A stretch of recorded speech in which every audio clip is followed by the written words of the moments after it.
Hello दोस्तों, मैं विवेक मिश्रा स्वागत करता हूं आपका एक बार फिर से अपने यूट्यूब चैनल पेपरलेस नॉलेज में। तो आज है 14 अक्टूबर और 14 अक्टूबर से जो भी करंट अफेयर्स या जीके के क्वेश्चंस बनेंगे वो सारे हम लोग इस वीडियो में कवर करेंगे।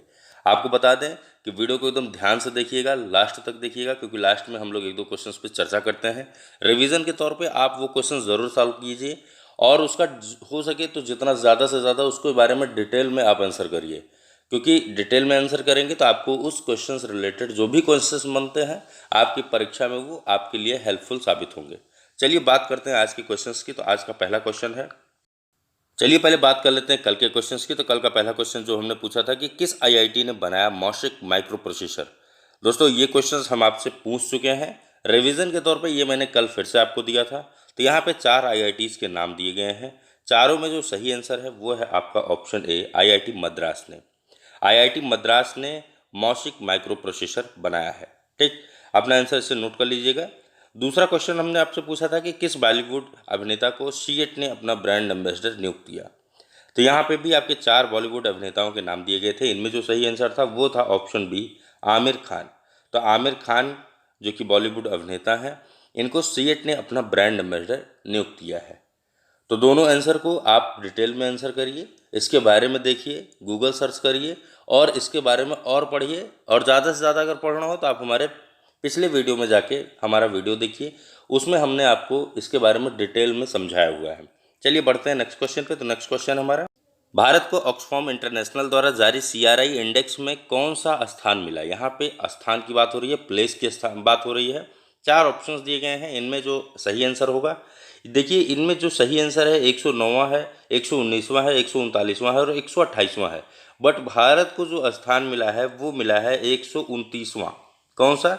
129वां। तो इनमें से चारों में से कोई सही आंसर नहीं है, आप इसे नोट करिएगा। 129वां स्थान जो है वो भारत को मिला है। कितने देशों में? 158 देशों की सूची हुई थी। ठीक है, जो इंडेक्स जारी हुआ था वो असमानता घटाने की प्रतिबद्धता सूचकांक में 158 देशों में 129वें स्थान पर भारत को रखा गया। और आपको बता दें कि यह सूचकांक का तीसरा संस्करण है जो कि कोविड-19 के समय में असमानता से निपटने पर केंद्रित है। और वर्ष 2020 के सीआरआई सूचकांक में नार्वे शीर्ष स्थान पर रहा। कौन सा देश? नार्वे शीर्ष स्थान पर रहा, मतलब पहले स्थान पर जो जिसका रखा गया वो नार्वे को रखा गया। और 158वें स्थान पर, मतलब लास्ट जो संख्या आई या लास्ट नंबर जिसका आया वो दक्षिण सूडान सूचकांक में सबसे कम रैंकिंग वाला देश है। दक्षिण सूडान सबसे कम है और नार्वे सबसे पहले पर है। भारत 129वें पर है, ये चीज़ नोट कर लीजिएगा आप। आपको बता दें इंडेक्स में भारत का प्रदर्शन क्या है। तो सूचकांक के अनुसार भारत महामारी के दौरान असमानता से निपटने में दुनिया के सबसे खराब प्रदर्शन करने वाले देशों में शामिल है। और भारत का स्वास्थ्य बजट दुनिया का चौथा सबसे कम बजट है और केवल आधी आबादी की ज़रूरी बुनियादी स्वास्थ्य सेवाओं तक पहुंच है। वहीं आपको बता दें, अगर हम लोग बात करते हैं इंडेक्स के बारे में, तो आपको बता दें कि इस इंडेक्स को अंतर्राष्ट्रीय चैरिटेबल संगठन, मतलब कि ऑक्सफैम इंटरनेशनल द्वारा डेवलपमेंट फाइनेंस इंटरनेशनल के साथ साझेदारी में और स्वतंत्र विशेषज्ञों से प्राप्त आंकड़ों के साथ जारी किया जाता है। यह सूचकांक असमानता को कम करने और अमीर और गरीब के बीच अंतर को कम करने के लिए सरकारें द्वारा अपनाई गई नीति प्रतिबद्धताओं के माध्यम से किया जा रहा है।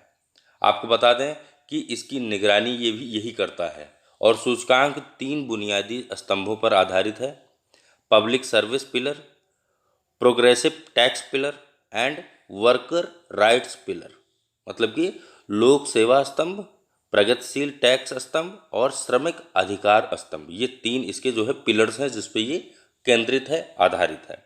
तो यहाँ पे भारत का स्थान कौन सा था? 129वां स्थान। ये आप अपना ऑप्शन ई बना के इसमें आप अपना आंसर दे सकते हैं। ठीक है, नेक्स्ट क्वेश्चन पे चलेंगे हम लोग। नेक्स्ट क्वेश्चन हमारा, प्रधानमंत्री नरेंद्र मोदी ने विजया राजे सिंधिया के सम्मान में कितने रुपए का जारी किया विशेष स्मारक सिक्का। यहाँ पे 4 ऑप्शंस दिए गए हैं, 10, 20, 50 या 100 रुपए का। तो चारों में जो सही आंसर है वो है ऑप्शन डी, 100 रुपए का। आपको बता दें कि प्रधानमंत्री नरेंद्र मोदी ने एक आभासी समारोह के माध्यम से सत्तारूढ़ भाजपा के संस्थापक सदस्यों में शामिल राजमाता विजया राजे सिंधिया की जन्म शताब्दी को चिन्हित करने के लिए ये विशेष स्मारक सिक्का जारी किया जो कि 100 रुपये का है। इस विशेष सिक्के का वित्त मंत्रालय द्वारा खनन किया गया है और विजया राजे सिंधिया, जिन्होंने अपना जीवन गरीब लोगों को समर्पित किया, वे ग्वालियर की राजमाता के नाम से जानी जाती हैं। नेक्स्ट क्वेश्चन पे चलेंगे। नेक्स्ट क्वेश्चन हमारा, लॉस एंजल्स लेकर्स ने इस बार कौन सी NBA चैंपियनशिप का खिताब जीता? 4 ऑप्शंस यहाँ पे आपके दिए गए हैं, चारों में जो सही आंसर है वो है ऑप्शन सी 17वीं। तो यहाँ पे NBA की चर्चा की गई है। NBA क्या है? नेशनल बास्केटबॉल एसोसिएशन, इसका पूरा नाम है, नोट कर लीजिएगा आप। तो आपको बता दें कि लॉस एंजल्स लेकर्स ने मियामी हीट को हराकर यह खिताब जीता है जो कि 2020 का खिताब था और ये 17वीं NBA खिताब की जीत है इनके लिए। एक दशक पहले 2010 में ये कोबे ब्रायंट के 5वें और अंतिम खिताब के बाद ये पहली जीत है। बात करें अगर हम लोग लेकर्स के, तो लेकर्स के लेब्रॉन जेम्स को उनके करियर में चौथी बार NBA final most valuable player का उनको पुरस्कार दिया गया है, या आप ऐसा कह सकते हैं कि उस खिताब से इनको नवाजा गया है। इसके साथ ही ये 3 अलग फ्रेंचाइजी के नाम से होने वाले इतिहास में पहले ऐसे खिलाड़ी बन गए हैं जिनका नाम फाइनल MPB में जोड़ा गया है। इस क्वेश्चन में आपसे हमने बात की है NBA की, तो NBA मतलब नेशनल बास्केटबॉल एसोसिएशन की। तो इसके बारे में आपको बता दें कि इसकी स्थापना कब हुई थी? 6 जून 1946 को हुई थी। कब हुई थी? 6 जून 1946 को इसकी स्थापना हुई थी। कहाँ हुई थी? संयुक्त राज्य के न्यूयॉर्क शहर में। नोट कर लीजिएगा। बढ़ते हैं नेक्स्ट क्वेश्चन पे। नेक्स्ट क्वेश्चन हमारा, कौन सा राज्य बना हर घर जल वाला देश का पहला राज्य? तो यहाँ पे हर घर जल वाला देश का पहला राज्य कौन सा बन गया है? 4 राज्यों के नाम दिए गए हैं, चारों में जो सही आंसर है वो है ऑप्शन बी, गोवा। तो आपको बता दें कि जल शक्ति मंत्रालय द्वारा उपलब्ध कराए गए आंकड़ों के अनुसार गोवा देश का पहला हर घर जल वाला राज्य बन गया है, जहाँ की हर ग्रामीण घर में नल का कनेक्शन पहुँचाया जा चुका है। कुछ दिन पहले अभी हम लोगों ने इस क्वेश्चन पे चर्चा की थी। कोविड-19 लॉकडाउन के दौरान ये क्वेश्चन हम लोगों ने पढ़ा था। आपको बता दें कि राज्य की सभी 191 ग्राम पंचायतों में 2,30,000 ग्रामीण परिवारों को नल का कनेक्शन प्रदान किया है। वहीं अगर हम बात करें उत्तरी गोवा की, तो उत्तरी गोवा के 1,65,000 ग्रामीण परिवारों और दक्षिण गोवा के 98,000 ग्रामीण घरों को पूरी तरह से नल कनेक्शन के माध्यम से सुनिश्चित पाइप आपूर्ति की गई है। गोवा की उपलब्धि अन्य राज्यों के लिए एक उदाहरण है कि किस प्रकार विशेष रूप से कोविड-19 महामारी के समय में प्रत्येक ग्रामीण के घर नल का कनेक्शन पहुंचाया गया है। वहीं अब हम बात करेंगे गोवा के बारे में। तो गोवा की राजधानी क्या है? पणजी है। गोवा के राज्यपाल कौन है? भगत सिंह कोश्यारी जी हैं। नेक्स्ट क्वेश्चन पे चलेंगे। नेक्स्ट क्वेश्चन हमारा, कौन सा राज्य बना पूरी तरह से डिजिटल हाईटेक क्लासरूम वाला देश का पहला राज्य? यहाँ पे 4 राज्यों के नाम दिए गए हैं, इनमें जो सही आंसर है वो है ऑप्शन ए, केरल। तो केरल के मुख्यमंत्री हैं पिनाराई विजयन और उन्होंने राज्य के सार्वजनिक शिक्षा क्षेत्र को पूरी तरह से डिजिटल होने की घोषणा की है, जिसके बाद केरल देश का पहला ऐसा राज्य बन गया है जिसको सभी पब्लिक स्कूलों की कक्षाएं उन्नत तकनीकी से लैस हैं। आपको बता दें कि काइट मतलब कि Kerala infrastructure and technology for education द्वारा Kerala infrastructure investment fund board की वित्तीय सहायता से उच्च तकनीकी कक्षा परियोजना को लागू किया गया है। इन कक्षाओं की हाईटेक बनाने के लिए सांसद और विधायक निधि, स्थानीय स्वानिध्य सरकारी संस्थानों के फंड का भी उपयोग किया गया है। बात करते हैं हाईटेक क्लास परियोजना के बारे में। इसकी हम चर्चा कर रहे थे। तो आपको बता दें कि यह कार्यक्रम 5 जुलाई 2019 को शुरू किया गया था और स्मार्ट क्लास प्रोजेक्ट के लिए 16,027 स्कूलों में 3.74 लाख से अधिक डिजिटल उपकरण वितरित किए गए थे। पहले चरण में 4,752 सरकारी और सहायता प्राप्त उच्च विद्यालयों को उच्च स्तर माध्यमिक विद्यालयों से कक्षा 8 से 12 तक के लिए 45,000 हाईटेक क्लास को तैयार किया गया था और यह परियोजना 21 जनवरी 2018 को शुरू की गई थी, जिसके अलावा कक्षा 1 से कक्षा 7 के लिए 11,275 प्राथमिक और उच्च प्राथमिक विद्यालयों में उच्च तकनीकी प्रयोगशालाएं भी शुरू की गई थी। चलिए हम लोग बात किए थे केरल के बारे में। तो केरल का हमने आपसे बताया ही, यहाँ के मुख्यमंत्री हैं पिनाराई विजयन जी। राज्यपाल भी जानना जरूरी है। राज्यपाल यहाँ के हैं आरिफ मोहम्मद खान जी। तो यहाँ पे आपका सही आंसर है केरल। नेक्स्ट क्वेश्चन पे चलेंगे। नेक्स्ट क्वेश्चन है हमारा, भारतीय ब्रांड ट्रांसफार्मर ने किसको बनाया अपना ब्रांड एम्बेसडर? चार ऑप्शंस दिए गए हैं, चारों में जो सही आंसर है वो है ऑप्शन सी, चेतन आनंद को। तो चेतन आनंद कौन है? कॉमनवेल्थ गेम में बैडमिंटन में पदक जीतने वाले चेतन आनंद को भारत के पहले घरेलू पेशेवर बैडमिंटन ब्रांड ट्रांसफार्मर ने अपना ब्रांड एम्बेसडर बनाया है। सॉरी, ट्रांसफार्म, ये है ट्रांसफार्म, ठीक है। ट्रांसफार्म के बारे में आपको बता दें हम, तो ट्रांसफार्म बैडमिंटन भारत का पहला पेशेवर बैडमिंटन ब्रांड है जो कि बाजार में सबसे बेहतर रैकेट उपलब्ध कराता है, जिन्हें वर्तमान में भारत में खेलने के लिए विदेशों से आयात किया जाता है। और ट्रांसफार्मर रैकेट को सैन्य ग्रेड ग्रेफाइट से तैयार किया जाता है। तो यहाँ पे आपका सही आंसर है चेतन आनंद। नेक्स्ट क्वेश्चन पे चलेंगे। नेक्स्ट क्वेश्चन है हमारा, स्वामित्व योजना किसने संपत्ति कार्ड के वितरित कार्यक्रम का शुभारंभ किया? ये स्वामित्व योजना के तहत जो है किसने संपत्ति कार्ड के वितरण कार्यक्रम का किया शुभारंभ? चार ऑप्शंस यहाँ पे आपके दिए गए हैं, इनमें जो सही आंसर है वो है ऑप्शन सी, नरेंद्र मोदी। तो आपको बता दें कि भारत के प्रधानमंत्री नरेंद्र मोदी ने वीडियो कॉन्फ्रेंसिंग के माध्यम से स्वामित्व योजना के तहत संपत्ति कार्ड के वितरण कार्यक्रम का शुभारंभ किया।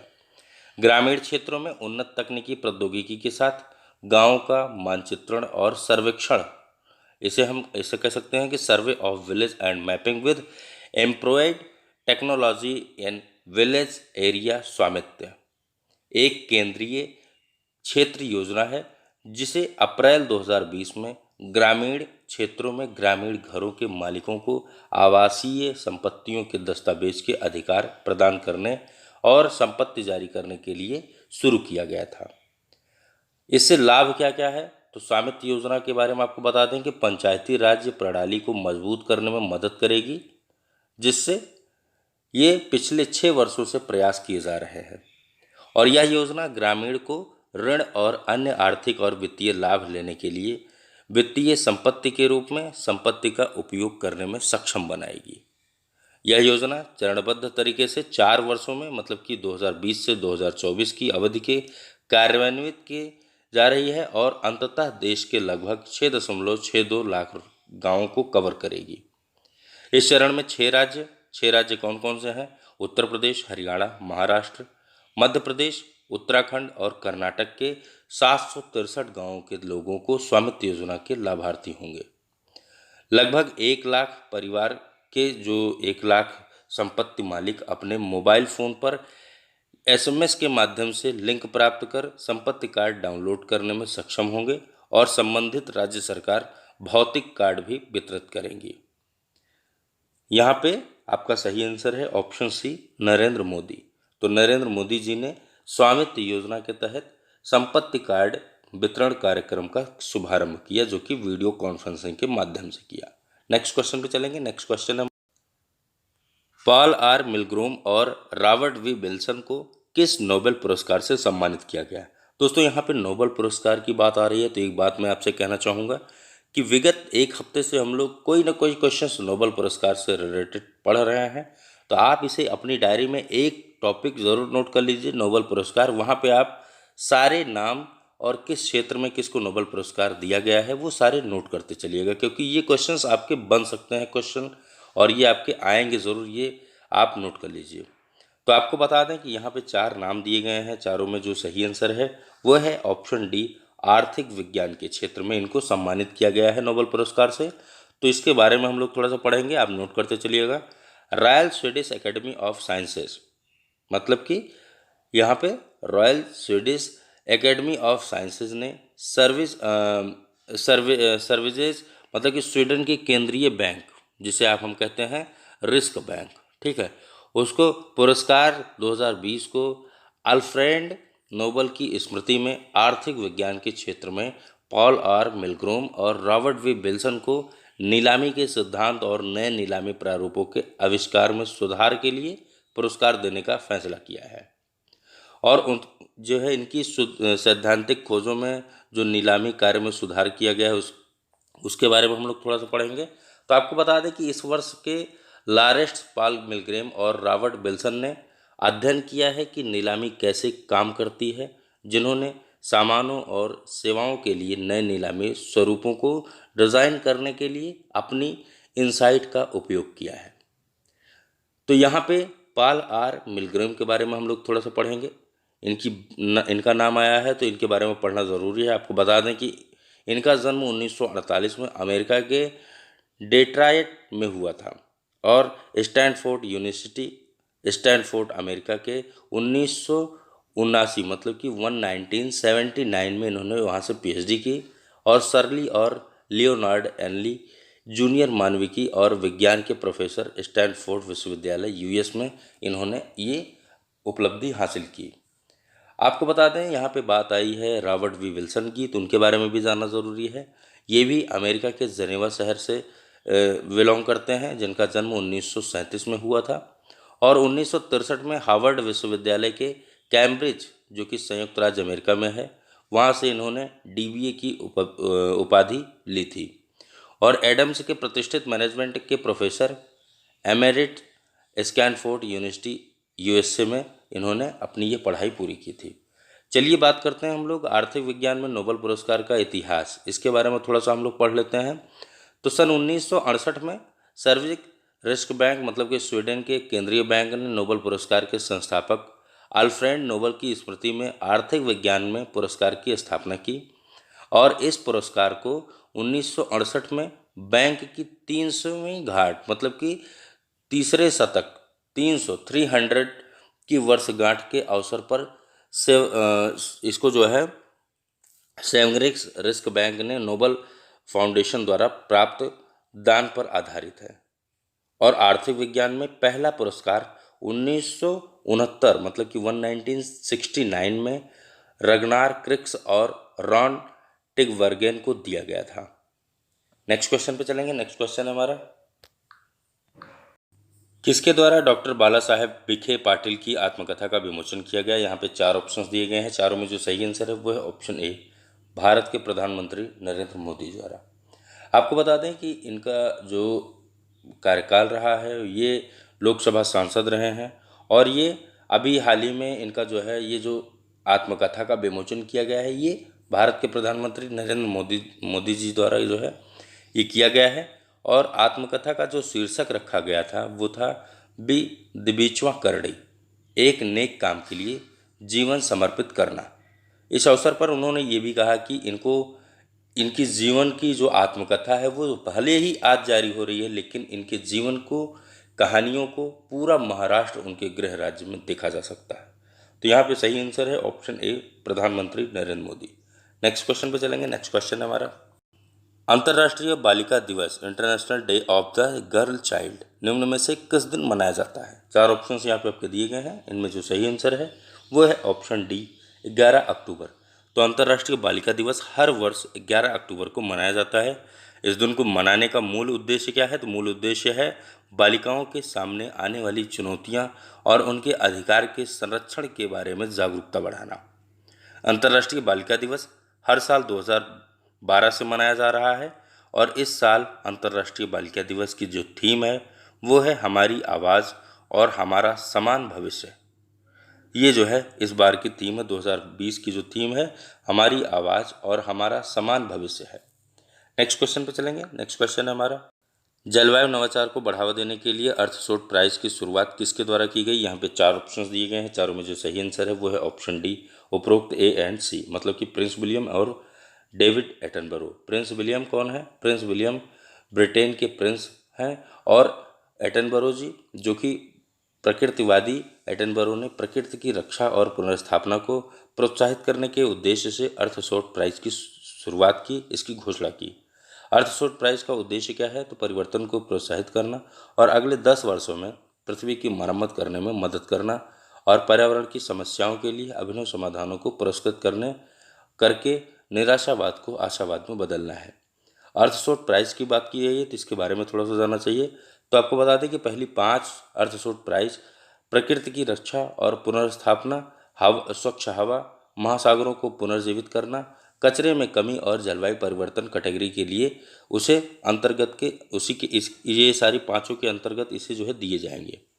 आपको बता दें कि अगले 10 वर्षों तक प्रत्येक वर्ष 1 मिलियन पाउंड मतलब कि 1.3 मिलियन के 5 पुरस्कार प्रदान किए जाएंगे, जिसका लक्ष्य 2030 तक दुनिया की सबसे बड़ी पर्यावरणीय समस्याओं से कम 50 समाधानों का समर्थन करना है। यह पुरस्कार व्यक्तियों और संगठनों के लिए जो है पुरस्कृत किए जाएंगे। यहाँ पे बात हुई है, हम लोग इसके अगर फाउंडेशन की बात करें तो आपको बता दें कि फिलैंथ्रोपिस्ट मतलब जैक मा के ये कंपनी है जिसके अंतर्गत जो है ये लोक सेवा में लगे हुए हैं। और इसमें फाउंडेशन का नाम अगर हम आपको अगर बताते हैं तो ये अली बाबा पॉल जी एलन फैमिली फाउंडेशन से ये बिलोंग करते थे, ठीक है, जिससे अंतर्गत ये शुरू किया गया है।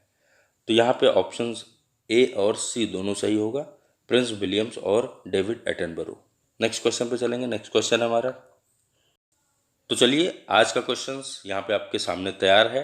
तो आज का पहला क्वेश्चन आपसे जो पूछा जा रहा है कि हाल ही में किस राज्य ने जगन्ना विद्या कनुका योजना लॉन्च की। 4 राज्यों के नाम दिए गए हैं यहाँ पे, चारों में जो सही आंसर है आपको हमारे कमेंट बॉक्स में जाना है और उसके बारे में डिटेल में आंसर करना है। दूसरा क्वेश्चन यहाँ पे आपसे पूछा जा रहा है कि हाल ही में किस क्रिकेटर ने T20 में 10,000 रन बनाने वाले पहले एशियाई खिलाड़ी बन गए हैं। यहाँ पे 4 एशियाई खिलाड़ियों का नाम दिया गया है, इनमें आपका एक आंसर सही होगा जिसे आपको हमारे कमेंट बॉक्स में जाना है और अपना आंसर टाइप करना है। तो दोस्तों जैसा कि हम डेली बता रहे हैं आपसे कि अपना आंसर डिटेल में टाइप करिए, और अगर वीडियो अच्छी लगी हो तो इसे अपने दोस्तों के साथ साझा करिए, लाइक करिए, शेयर करिए। तो आज की वीडियो में इतना ही।